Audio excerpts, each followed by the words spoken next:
సంవాదం. బ్రహ్మదేవుడంటే హిరణ్యగర్భుడు అంటారు. ఆ హిరణ్యగర్భుడు అనేటువంటి అదొక తత్వం. అంటే మూలకారణమైనటువంటి అవ్యక్త పరబ్రహ్మము నుండి సృష్టికి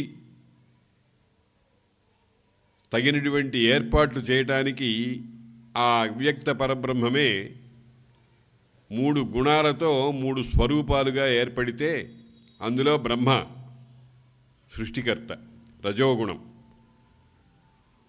ఆ రజోగుణ సంపర్కం వల్ల భూత సృష్టిని చేస్తున్నటువంటి ఆ బ్రహ్మదేవుడికి నారదుడిని బ్రహ్మ మానసపుత్రుడు అని అంటారు. మానసపుత్రుడు అనే మాటకు అర్థం ఏమిటంటే మనస్సు అని, బ్రహ్మ మనస్సే. ఒక రకంగా చెప్పాలి అని అంటే బ్రహ్మ ఆత్మ సంవాదం అన్నమాట. ఇది బ్రహ్మ తనలో తాను అనుకుంటున్నట్టుగా. దానినే మనకు అర్థం కావడం కోసం నారదుడు అనేటువంటి ఒక వ్యక్తిని ఏర్పాటు చేసి ఆ నారదుడు అనేటువంటి వానితో సంవాదం చేసినట్టుగా మనకు ఈ సంఘటనను భాగవతం వివరిస్తున్నది. అందులో ప్రపంచ సృష్టి తర్వాత 3 కార్యాల కోసం భగవంతుడు అనేకమైనటువంటి అవతారాలు ఎత్తటం, వాటికి సంబంధించినటువంటి వివరాలన్నీ చెప్పిన తర్వాత ఉపసంహార వాక్యాలుగా బ్రహ్మదేవుడు నారదుడికి కొన్ని మాటలు చెబుతున్నాడు.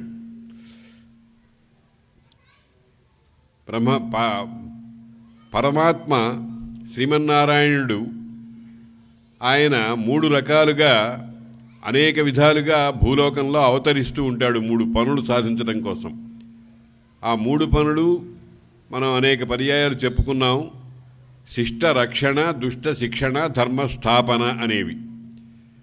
ఈ 3 లేకపోతే ప్రళయం, ఆ 3 ఉంటే ఆనందం. అటువంటి వాటి కోసం ఆయన అవతారాలు ఎత్తుతూ ఉంటాడు, అనేకమైన అవతారాలు ఎత్తూ ఉంటాడు.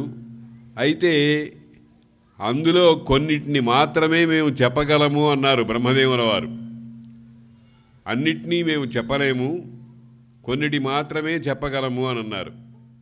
కాబట్టి దశావతారాల, ఏకవింశతి అవతారాల, సహస్రావతారాల అనేటువంటి దాన్ని మనం ఇదమిత్తంగా ఇంతే అని చెప్పలేం.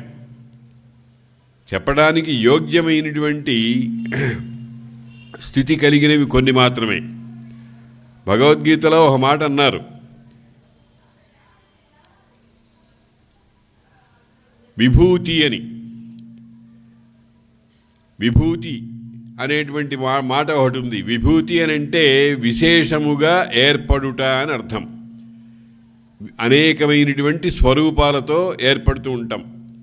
యజ్జద్ విభూతిమత్ సత్వం శ్రీమత్ ఊర్జితమేవ తత్తదేవ అవగచ్చత్వం మమ తేజోంశ సంభవం అని భగవంతుడు చెప్పాడు.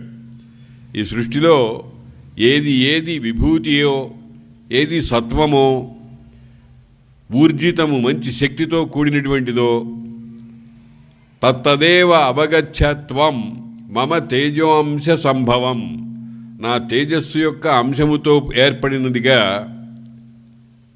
భావించండి అని చెప్పారు. ఇంకా చాలా గొప్ప రహస్యం ఒకటి ఉంది.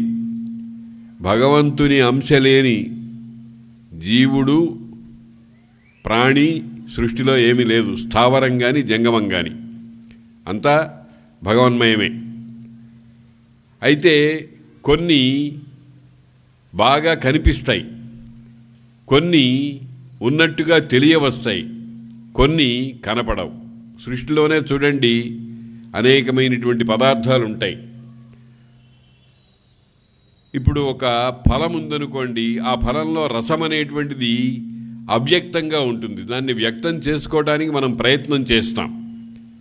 ఆ విధంగానే భగవంతుని స్థితి అనేటువంటిది సర్వత్రా ఉంటుంది. అన్ని చోట్ల ఉండేవాడు, అన్నిట్లో ఉండేవాడు వాసుదేవుడు అని చెప్పుకున్నాం చాలాసార్లు.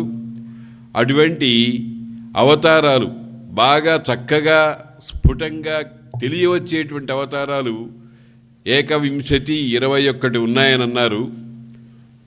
కానీ కోమరాంబ గారి పరిగణన చేత ఇక్కడ చెప్పిన వాటిల్లో 23 దాకా ఉన్నాయి. దానికి మనం సమన్వయం ఎలా చేసుకోవాలి అని అంటే 21 అవతారాలు 21 అవతారాలు అనేవి ఉన్నాయి అని మరియు అని ఆ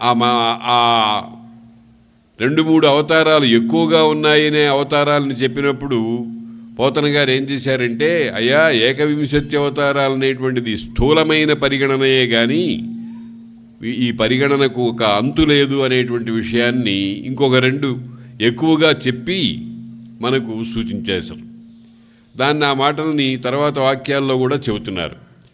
ఇలా 21 అవతారాలు అయిన తర్వాత వాటన్నిటినీ కూడా సమీక్ష చేస్తూ కొన్ని మాటలు బ్రహ్మదేవుడు నారదుడికి ఉపదేశించాడు. వాటిని ఈరోజు చూద్దాం. అని మరియు పితామహుండు నారదు నగిట్లనియే మునీంద్ర పుండరీకాక్షుండంగీకరించు లీలావతార కథావృత్తాంతంబునే నీకు ఎరింగించు నింతకు మున్న నేను నీకు చెప్పడం అనేటువంటి దాన్ని ప్రతిదానికి కూడా భూతము, వర్తమానము, భవిష్యత్తు అని ఉంటుంది. నేను నీకు చెప్పేటువంటి సమయానికి పూర్వంలో జరిగినవి కొన్ని, ఇప్పుడు చెబుతూ ఉన్న సమయంలో జరుగుతున్నవి కొన్ని, తరువాత జరిగేవి కొన్ని. అంటే త్రికాల అబాధ్యము అంటారు. తత్వాన్ని సత్యము అనేటువంటి దానికి నిర్వచనం ఏం చెబుతారంటే త్రికాలాబాధ్యము అని. త్రికాలాబాధ్యము అంటే ఏమిటి? భూతము అయితే వర్తమానం కాదు. అంటే భూతము అనే మాట వర్తమానం చేత బాధింపబడుతుంది. వర్తమానము అనేటువంటిది భవిష్యత్తు కాదు. భవిష్యత్తు అనే దాని చేత వర్తమానం బాధింపబడుతుంది. అటువంటి బాధ పెట్టమంటే తోసేయటం. భూతాన్ని వర్తమానం కాదంటుంది, వర్తమానాన్ని భవిష్యత్తు కాదంటుంది. అట్లా కాదనటానికి వీల్లేనటువంటి తత్వం ఏదైతే ఉందో దానికి సత్యము అని పేరు. త్రికాల అబాధ్యము అని అంటారు దాన్ని. అటువంటి త్రికాల అబాధ్యమైనటువంటి స్థితి దాన్ని చెప్తున్నారు. ఇంతకు మున్న హరి వరాహాద్యవతారంబులంగీకరించి తత్ప్రయోజనంబులు తీర్చే వరాహ మొదలైనటువంటి అవతారాలన్నింటినీ కూడా ఆయన పూనుకొని ఆ ప్రయోజనాలు సాధించాడు. వరాహ అవతారానికి ప్రయోజనం ఏమిటి అని అంటే హిరణ్యాక్షుణ్ణి సంహరించడం, ఆది అని చేత నృసింహం మొదలైనటువంటివన్నీ కూడా అన్నమాట. మన్వంతరావతారంబులు అంగీకరించినవియు అంగీకరింపం కలవ్యును అయ్యున్నవి. ఈ మన్వంతరాలు ఇప్పుడు శ్వేతవరాహ కల్పే వైవస్వత మన్వంతరే అంటున్నాం. ఈ వైవస్వత మన్వంతరం అయిన తర్వాత ఇంకా అనేకమైనటువంటి మన్వంతరాలు వస్తాయి. కాబట్టి గడచినటువంటి మన్వంతరాల్లో మనువుగా, రాబోయేటువంటి మన్వంతరాల్లో మనువుగా ఉండేటువంటివన్నీ కూడా ఇంకా జరుగుతూ ఉంటాయి. అవి కూడా అసంఖ్యాకంగా ఉంటాయి. అంగీకరింపంగల అవియును అయి ఉన్నవి వర్తమానంబున అంటే ఇప్పుడు నేను నీకు బోధ చేస్తూ ఉండేటువంటి సమయంలో, వర్తమానం అంటే జరుగుతూ ఉన్నటువంటిది. ధన్వంతరి పరశురామావతారంబులు దాల్చి ఉన్నవాడు. ఇప్పుడు నేను చెబుతున్న సమయంలో ధన్వంతరి అవతారము, పరశురామావతారము అని అటువంటి అవతారాలని ఆయన ధరించి ఉన్నవాడు. భావికాలంబున అంటే మన ప్రసంగం అంతా అయిపోయిన తర్వాత ఇంకెప్పుడో శ్రీరామాద్యవతారంబులను అంగీకరింపంగలవాడు. శ్రీరాముడు మొదలైనటువంటి అవతారాలన్నింటినీ కూడా ఇక ముందు ధరిస్తాడు. ఇక్కడ మనం జాగ్రత్తగా గమనించవలసింది ఏమిటంటే ఇది హిస్టరీ లాంటిది కాదు. మామూలుగా చాలామంది ఏం చేస్తూ ఉంటారంటే కాల క్రమాన్ని ఒక్కొక్కసారి ఉల్లంఘించినట్టుగా మనకు కనిపిస్తూ ఉంటుంది. ఈ మాట ఇదివరకు అనుకున్నాం. వరాహావతారం అప్పుడు మత్స్య కూర్మో వరాహశ్చ అని, వరాహం 3వ అవతారం కదా, మత్స్యము కూర్మము అనే వాటిని ఉల్లంఘించి వరాహావతారం చెప్పారేమిటి అని అనుకున్న చోట అనుకున్నాం. ఇవి ఊరికే మనకు తెలియటం కోసం చెప్పినవే కానీ ఖచ్చితంగా ఆ వరసలోనే జరిగినాయి అనేటువంటిది చెప్పుకోనక్కర్లేదు. జరిగిన వాటిని క్రోడీకరించుకొని ఒక తాత్పర్యంతో వాటినన్నిటినీ కూడా ఒక వరుస ఏర్పాటు చేశారన్నమాట. కాబట్టి ఆ నారదుడితో బ్రహ్మదేవుడు సంభాషణ చేసేటప్పటికీ 3 కాలాలకు సంబంధించినటువంటి అవతారాలు ఉన్నాయి అని చెప్పారు. అయితే మన సాధారణమైన మనిషికి రేపేం జరుగుతుందో తెలియదు, అంటే భవిష్యత్తు ఏం తెలియదు. ఒక భవిష్యత్తు అంటే రేపే కాదు, ఒక 5 నిమిషాలు అయిన తర్వాత, 1 నిమిషం అయిన తర్వాత కూడా ఏం జరుగుతుంది అనేటువంటిది మనకెవరికీ తెలియదు. కానీ బ్రహ్మదేవుడు అట్టా కాదు. ఆయన మనందరినీ సృష్టించినటువంటి వాడు గనక, భగవంతుడి నాభికమలం నుంచి పుట్టినటువంటి వాడు గనక ఆ జ్ఞానము విజ్ఞానము అనేటువంటి వానికి అవి సమగ్రంగా ఉంటాయి. జ్ఞాన విజ్ఞానములకు కాల భేదములు ఉండవు. ఆ జ్ఞాన విజ్ఞానములు అనేటువంటి వాడికి ఇది వర్తమానము, భూతము, భవిష్యత్తు అనేటువంటి కాలం. అంటే ఆయన జ్ఞానదర్పణంలో అన్నీ తెలుస్తాయి.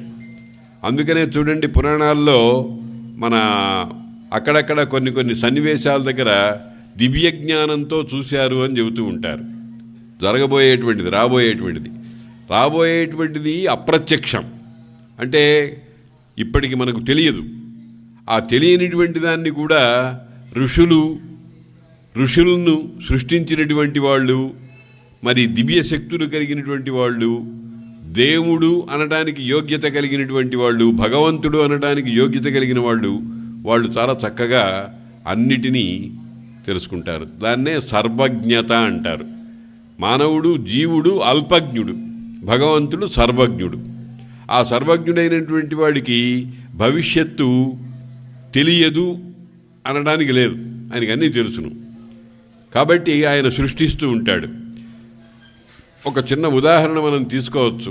ఒక కావ్యం రాద్దామని ప్రారంభించాడు ఒకడు. శ్రీకారంతో ప్రారంభించాడు. శ్రీవాణి గిరిజా స్థిరాయ అంటూ ప్రారంభించాడు. ప్రారంభించి అక్షరం పెట్టినప్పుడు అది వర్తమానం. ఆ ప్రారంభించిన తరువాత దాదాపు 1500 పద్యాలు రాస్తాడు. ఆ 1500 పద్యాలు తలకాయలో సుప్తప్రాయంగా ఉంటాయి. ఆ సుప్తప్రాయంగా ఉన్నటువంటివి తర్వాత బయటికి వస్తాయన్నమాట. అటువంటిది దీన్ని అనేకమైనటువంటి ఉదాహరణల ద్వారా మనం నిరూపించుకోవచ్చు. ఒక పిల్లవాడు పుట్టాడు అని అంటాం. ఆ మాటనే జాగ్రత్తగా గమనించండి. పిల్లవాడు అనకముందు పుట్టడం అనేది జరిగిందా, పిల్లవాడు ఏర్పడిన తర్వాత పుట్టడం అనేది జరిగిందా? పిల్లవాడు ఏర్పడ్డాడు గర్భంలో. తల్లి గర్భంలో 9 నెలలు ఉన్నాడు, తండ్రి గర్భంలో 3 నెలలు ఉన్నాడు. ఆ తండ్రి గర్భానికి రాకముందు ధాన్యాదులలో ఉన్నాడు. ఆ ధాన్యాదులలోకి రాకముందు వర్షాదులలో ఉన్నాడు. వర్షాదుల్లోకి రాకముందు పైన పరమాత్మ అధీనంలో ఉన్నాడు. కాబట్టి ఇవాళ పుట్టాడు అనేటువంటి మాటకు వాని అస్తిత్వము నిత్యము అనేటువంటి అర్థాన్ని మనకు స్ఫురిస్తుందన్నమాట. కాబట్టి ఆయన బ్రహ్మదేవుడు ఏం చెబుతున్నాడు? కొన్ని జరిగినాయ్యా, కొన్ని ఇప్పుడు జరుగుతున్నాయి, కొన్ని జరగబోతున్నాయి అని చెప్పాడు. అన్నిటి జ్ఞానము ఆయనకుంటుంది. ఆ జ్ఞానాన్ని నారదుడికి ఇస్తున్నాడు. నారదుడు కూడా అది సుప్తమై ఉన్నటువంటి దాన్ని ఒక్కోసారి అట్లా తెలియటం, మనం ఆవిష్కరించడం అంటాం చూడండి. ఏదో కర్టెన్ అడ్డం పెట్టి ఆ కర్టెన్ తొలగిస్తామే, ఆ రకంగా అన్నమాట. కాబట్టి అంగీకరింపంగలవియును అయ్యున్నవి అమ్మహాభావికాలంబున శ్రీరామాద్యవతారంబులనంగీకరింపంగలవాడు అమ్మహాత్ముండు సృష్టియాది కార్యభేదంబుల కొరకు మాయా గుణావతారంబునందు. ఈ సృష్టి చేయటం కోసం మాయా అనేదాన్ని ఆశ్రయిస్తూ ఉంటాడు. మాయా అనేదాన్నే ప్రకృతి అంటారు. ప్రకృతి అనేదాన్నే గుణముల కలయిక అని అంటారు. సత్వ రజస్తమో గుణములు మూడింటి యొక్క సమాహారం ప్రకృతి, అదే మాయా అని అన్నారు. ఆ మాయాశక్తి వల్ల ఆయన అవతారాలు పొందుతూ ఉంటాడు. బహుశక్తి ధారణుండైన భగవంతుడు సర్గంబునం తపంబును ఏనును ఋషిగణంబును నవ ప్రజాపతులునై అవతరించి విశ్వోత్పాదనంబుగావించు. ఇదంతా వేదాంత రహస్యం. ఆ వేదాంతంలో ఓ మాట అంటారు, బహుశ్యాం ప్రజాయేయ అనే సంకల్పం కలిగిందిట. ఆ సంకల్పాన్నే టెక్నికల్గా మన వాళ్ళు ఏమంటారంటే కామము అని అంటారు. సంకల్పం, మన కామం అంటే లోకంలో వాడుకునే కామం కాదు ఇది. కామేశ్వరుడు, కామేశ్వరి, కామాక్షి మొదలైనటువంటి శబ్దాల్లో కామ అనేటువంటిది లోకంలో మనం అనుకునేటువంటి సాధారణమైనటువంటి మనస్సు సంబంధించినటువంటి ఒకానొక వికల్పము అని అర్థం కాదు. ఇక్కడ కామం అంటే సంకల్పం. ఆ సంకల్పం, మొట్టమొదటి సంకల్పం పరమాత్మకు కలిగిందిట. ఏమిటా కలిగినటువంటి సంకల్పం అంటే బహుశ్యాం, నేను అనేకము అవుతాను అని. అంటే అనేకం అవుతాను అంటే ఏ స్థితిలో ఆయన అనేకం అవుతాను అనుకున్నాడు? ఏకత్వ స్థితిలో. ఏకం సత్ విప్రా బహుధా వదంతి, ఉన్నది ఒక్కటే, ఆయనే అనేకమవుతాను అనుకున్నాడు. కాబట్టి ఆ కామం చేతనే ఈ సృష్టి అంతా ఏర్పడింది. ఆ కామం చేతనే మొట్టమొదట త్రిగుణాత్మిక అయినటువంటి మాయా అనేది సంభవించింది అని ఉపనిషత్తులు మొదలైనవి మనకు చెబుతున్నాయి. ఉపనిషత్తులు చెప్పేటువంటి ఒక భావాన్ని తరువాత పురాణాదులు అవన్నీ పట్టుకోవడం చాలా కష్టము అని కథాత్మకంగా చెబుతూ ఉంటారు, కథలుగా చెబుతూ ఉంటారు. ఆ కథలుగా చెప్పేదాంట్లో ఎవరొచ్చారు? బ్రహ్మదేవుడు వచ్చాడు. ఆయనకి హిరణ్య గర్భుడు అనే పేరు వచ్చింది. ఆ హిరణ్య గర్భుడు అనేటువంటి పేరు కలిగినటువంటి ఆయన ఈ సృష్టినంతా చేశాడు అని అన్నారు. అంటే ఏమిటనమాట? ఆ పరమాత్మ సంకల్పమే బ్రహ్మమైంది. ఆ బ్రహ్మదేవుడు అయినాడు. ఆ బ్రహ్మదేవుడు అయినప్పుడు ఆయన హిరణ్య గర్భుడు, రజోగుణంతో కూడినటువంటి వాడు అవుతాడు అని అర్థం అన్నమాట. కాబట్టి ఆ బహుశక్తిధారణుండైన, అనేకమైనటువంటి శక్తులను ధరిస్తూ ఉంటాడు. శక్తులు 3 రకాలుగా ఉంటాయని ప్రధానంగా చెబుతూ ఉంటారు. ఇచ్ఛాశక్తి, జ్ఞానశక్తి, క్రియాశక్తి. ఇచ్ఛాశక్తి అంటే సంకల్పం, జ్ఞానశక్తి అంటే ఏర్పాటుకంతా సంబంధించినటువంటి ప్లాన్, క్రియాశక్తి అంటే అసెంబ్లీ, అంటే వాటిని అన్నింటినీ కూర్చడం. ఈ ఇచ్ఛాశక్తి, జ్ఞానశక్తి, క్రియాశక్తి అనేటువంటివి మనం సాధారణమైనటువంటి చిన్న చిన్న విషయాల్లో కూడా ఉంటుంది. అన్నం వండాలి అనుకున్నాం, అది ఇచ్ఛాశక్తి. వస్తువులన్నింటినీ కూర్చుకున్నాం. అన్నం వండటానికి ఏం పదార్థాలు కావాలో ఆ పదార్థాలన్నింటినీ కూడా మనం ఏర్పాటు చేసుకున్నాం, అది జ్ఞానశక్తి. దాన్ని స్టవ్ మీద పెట్టడం, గిన్నె ఏర్పాటు చేయడం, దాంట్లో నీళ్లు ఉడికేదాకా చేయటం, బియ్యం వేయటం మొదలైనటువంటిదంతా క్రియాశక్తి. ఈ 3 శక్తులు కలిస్తేనే ఒక పదార్థం తయారవుతుంది. ఏది సాధారణమైనటువంటి మనం భోజనమైనటువంటి అన్నము అనే దానికే ఈ ఇచ్ఛా, జ్ఞాన, క్రియాశక్తులు 3 ఉన్నట్టయితే ఈ అనంతమైనటువంటి సృష్టి చేయడానికి కావలసినటువంటి ఇచ్ఛా, జ్ఞాన, క్రియాశక్తులు ఏ ప్రమాణంలో ఉంటాయో మనం ఆలోచించాలి. ఇప్పుడు మన ఇంట్లో నలుగురికో, 2కో, 3కో అన్నం వండుకోవటం ఓ పద్ధతి. ఏదైనా పెళ్ళిళ్ళలో వివాహాదులలో 500 మంది 600 మందికి చేయాలి. ఇంట్లో ఉన్న ఇద్దరికి వండుకోవటానికి కావలసినటువంటి ప్లాన్ వంటిది అక్కడ పనిచేయదు. అక్కడ ఇచ్ఛ వేరు రకంగా ఉంటుంది, అక్కడ జ్ఞానం వేరు రకంగా ఉంటుంది, అక్కడ క్రియ వేరు రకంగా ఉంటుంది. కాబట్టి ఇచ్ఛా, జ్ఞాన, క్రియాశక్తులు అనేటువంటివి అక్కడ అవసరాన్ని బట్టి అంతంత ప్రమాణంలో ఉంటాయి. కాబట్టి బహుశక్తి ధారణుండైన భగవంతుడు అని అన్నారు పోతన గారు. బహుశక్తి ధారణ అంటే అత్యధికమైనటువంటి శక్తుల్ని, అనేకమైన శక్తులు. ఈ శక్తుల్లో బహుత్వం ఎలా వస్తుందనంటే పెర్మిటేషన్స్ అండ్ కాంబినేషన్స్ వల్ల వస్తుంది. అంటే ఇచ్ఛాశక్తిలో ఒక అంశము, జ్ఞానశక్తిలో ఒక అంశము, క్రియాశక్తిలో ఒక అంశము కలిపితే అది ఒకటవుతుంది. అయితే ఆ బాటిల్లో కొన్ని వందల అంశాలు ఉంటాయి. ఆ అంశాల్లో ఒక దాంట్లో నుంచి 10, ఒక దాంట్లో నుంచి 2, ఒక దాంట్లో నుంచి 1 అట్లాగా తీసుకోగా దాన్నే టెక్నికల్గా ఆవాప ఉద్వాపములు అంటారు. ఆవాపం అంటే ఒక భాగాన్ని తీయటం, ఉద్వాపం అంటే దాన్ని తీసుకొచ్చి అక్కడ పెట్టడం. దాని చేత లక్షలుగా, కోట్లుగా, అర్బుదములుగా, నిర్బుదములుగా అనేకమైనటువంటి మార్పులు చెందుతూ ఉంటాయి. అందుకనే దాన్నంతటినీ సూచిస్తూ బహుశక్తిధారణుండైన అని అన్నారు.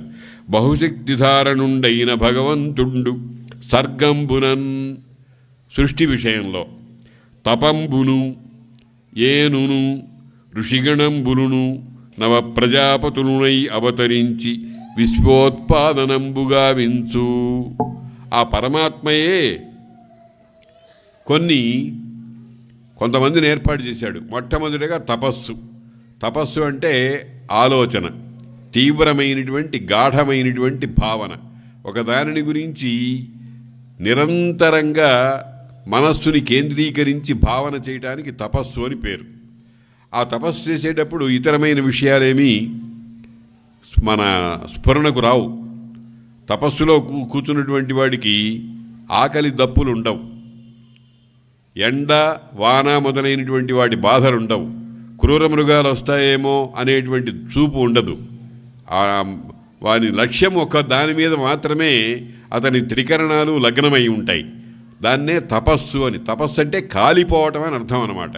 అంటే ఈ దేహము ఏ దేహం కోసం అయితే మనం పాటలు పడుతున్నామో ఆ దేహం మీద దృష్టే ఉండదు, ఏమైతే అది అయిపోని అని అనుకుంటాడు. ఆ రకంగా అనుకుని తపస్సు చేస్తూ ఉంటాడు. కాబట్టి ఇంత విశాలమైనటువంటి సృష్టినంతా చేయటానికి ఎంత తపస్సు కావాలో ఆ తపస్సుని మొట్టమొదటిగా తపస్సుగా అయినట్టు పరమాత్మ. తరువాత ఆ తపస్సు నుండి నన్ను ఏర్పాటు చేశాడు. నన్ను అంటే బ్రహ్మదేవుడు, చతుర్ముఖుడు. ఆ శ్రీ మహావిష్ణువు నాభి కమలం ఒకటి ఏర్పడింది, ఆ కమలంలో నుంచి బ్రహ్మదేవుడు పుట్టాడు అని అంటారు. ఊరికే మనకు అర్థం కావడం కోసం ఆ మాట చెప్పింది.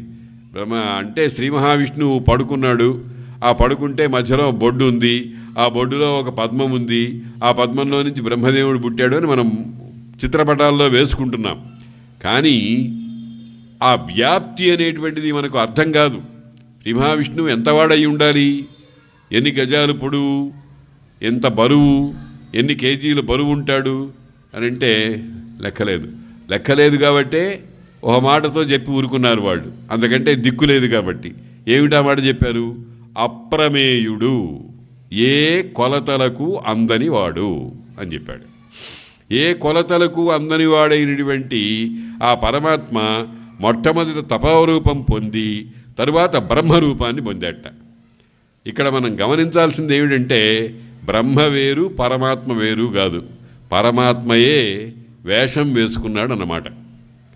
ఎవరో ఒక ఆయన సత్యహరిశ్చంద్ర నాటకం వేస్తున్నాడు. మనకు వేదిక మీద ఆయన చూసేటప్పటికీ మన మనస్సులో ఇతడు హరిశ్చంద్రుడు అనేటువంటి భావన కలుగుతుంది. ఆయన మనతో తిరిగే మల్లాది సూర్యనారాయణ గారే. మల్లాది సూర్యనారాయణ అనేటువంటి ఒక ఆయన మంచి నటకుడు మనకు తెలిసి మన కాలంలో ఉన్నాడు, చాలా గొప్ప నటుడు. ఆయన ఏం చేశాడు? హరిశ్చంద్ర వేషం వేసుకున్నాడు. రంగస్థలం మీద మనకు కనిపిస్తాడు, ఏమని కనిపిస్తాడు? హరిశ్చంద్రుడిగా కనిపిస్తాడు. మనం కింద కూర్చుని అతని యందు హరిశ్చంద్రత్వాన్నే చూడాలి. రే సూర్యనారాయణ ఇట్రా అనకూడదు. అప్పుడు అడిగితే అట్లా అంటే ఏమవుతుంది? రసాభాసం అయిపోతుంది. నాటకం లేదక్కడ, అది ఒక రసాభాస స్థితికి ఏర్పడుతుందన్నమాట. కాబట్టి అలాగే ఆ పరమాత్మ పరంధాముడైనటువంటి వాడు తపస్సు అనే వేషం వేసుకున్నాడు. ఊరికే అర్థం కావడం కోసం ఈ మాట అంటున్నాను. వేషం వేసుకోవడం లేదు, ఏం లేదు. ఆయన తపస్సు అయినాడు, ఆయనే బ్రహ్మ అయినాడు, ఆయనే ఋషిగణములైనారు. సనకుడు, సనందనుడు, సనత్కుమారుడు, సనత్సుజాతుడు మొదలైనటువంటి జ్ఞానస్వరూపంగా తయారయ్యాడు. ఈయన ఏను అని అన్నాడే, బ్రహ్మదేవుడని ఎవరినైతే అన్నామో ఆ బ్రహ్మదేవుడు అనేటువంటి వాడు ఈ ఇచ్ఛాశక్తిగా భావన చేస్తే ఆ ఋషి వాళ్ళు ఋషిగణాలు మొదలైనటువంటివి జ్ఞానశక్తిగా భావన చేయవలసినటువంటి వాడు. అక్కడి నుంచి నవ ప్రజాపతులు, దక్షుడు మొదలైనటువంటి వాడు, కశ్యపుడు, దక్షుడు మొదలైనటువంటి వాళ్ళుగా ఏర్పడినటువంటి